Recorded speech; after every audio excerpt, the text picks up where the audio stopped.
નમસ્કાર, આપ જોઈ રહ્યા છો સ્પાર્ક ટુડે ન્યૂઝ। વાપી તાલુકાના કોપરેલી ગામે પંચાયતની એકને ખોળ તો બીજાને ગોળની નીતિ હેઠળ ગેરકાયદેસર દબાણ હટાવ ઝુંબેશ ભોગ બનનારાઓ નાણામંત્રીને રજૂઆત કરશે।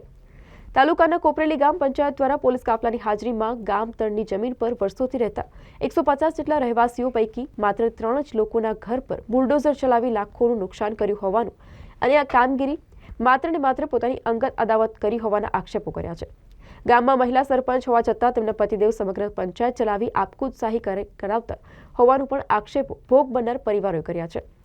મહિલા સરપંચના પતિદેવની આ તાનાશાહીની સામે આ વિસ્તારના ધારાસભ્ય અને રાજ્યના નાણાપ્રધાન કનુભાઈ દેસાઈ એક કમિટી નીતિ તપાસ કરાવી જરૂરી પગલાં ભરી ન્યાય કરે તેવી માંગ ભોગ બનનાર પરિવારે કરી છે। તો ગામમાં મહિલા સરપંચ હોવા છતાં તેમના પતિદેવ સમગ્ર પંચાયત ચલાવી આપખુદશાહી ચલાવી છે। મહિલા સરપંચના પતિદેવની આ તાનાશાહીની સામે આ વિસ્તારના ધારાસભ્ય અને રાજ્યના નાણાપ્રધાન કનુભાઈ દેસાઈએ એક કમિટી નિમિત્ત તપાસ કરાવી જરૂરી પગલાં ભરી ન્યાય કરે તેવી માંગ ભોગ બનનાર પરિવાર દ્વારા કરવામાં આવી છે। મારું નામ સુરેશભાઈ ચીરુભાઈ પટેલ। મારી ઉંમર 44 વર્ષની છે। મારા જન્મ પહેલાના અમે અહીંયા રહીએ છીએ અમારા બાપ દાદાના સમયથી। અને 97માં અમારા વિરુદ્ધ નિલેશ હિરાચંદ શાહ નામના એક વ્યક્તિએ સિવિલ કોર્ટમાં દાવો દાખલ કરેલો કે આ જમીન મારી છે એમ કરીને। એનું જજમેન્ટ 2016માં આવેલું ને તે અમારા ફ્યોરમાં આવેલું ને પછી અત્યારે નિલેશ હિરાચંદ ખોટી બધી અરજીઓ આપીને તાલુકા વિકાસ અધિકારીને અરજીઓ આપીને અમારું આગળ મકાન તોડાવી દીધું। અત્યારે મારું દુકાન તોડાવી દીધું ને ખોટી રીતે અમને હેરાન કરે છે ને કે તમે ગામતળમાં દબાણ કરેલું છે તો ગામતળમાં આશરે નહીં તો 150 થી 200 ઘરો આવેલા છે ને તે બી બધા મારા જ જેવા છે। તો ફક્ત મારું એકલાનું જ દબાણ લાગે કે કોઈ બીજાનું લાગે ને જો બીજાનું લાગતું હોય તો મારું કેમ તોડે ને બીજાનું કેમ નથી તોડતા?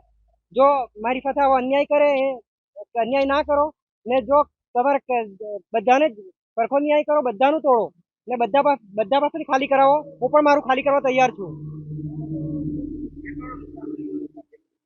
મારું આશરે 3.5 લાખનું નુકસાન હશે।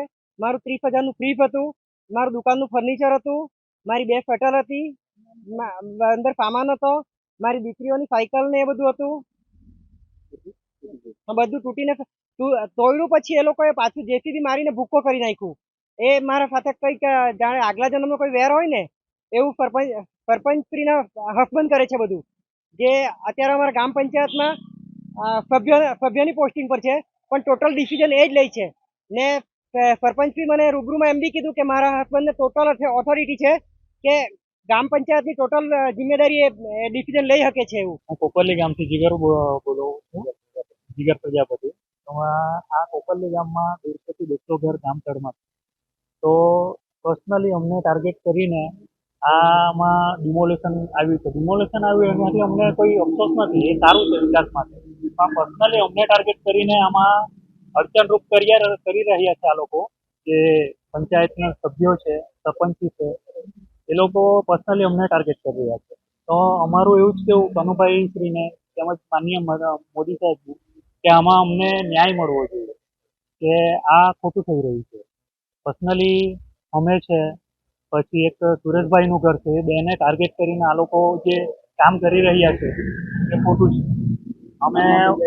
અમે બધા જ ગામમાં બધાએ જ આખું ગામતળમાં છે, તેમ છતાં અમારા પર કેમ કાર્યવાહી આ લોકો કરે છે એનો અમને ન્યાય જોઈએ છે। તેમજ આ કનુભાઈને અમે અપીલ કરીએ છીએ કે આમાં તમે આવો અને રૂબરૂ જુઓ, કમિટી બેસાડો ને આમાં જુઓ કે કોની ભૂલ છે, કોની શું છે, તો તે હિસાબે ન્યાય કરો।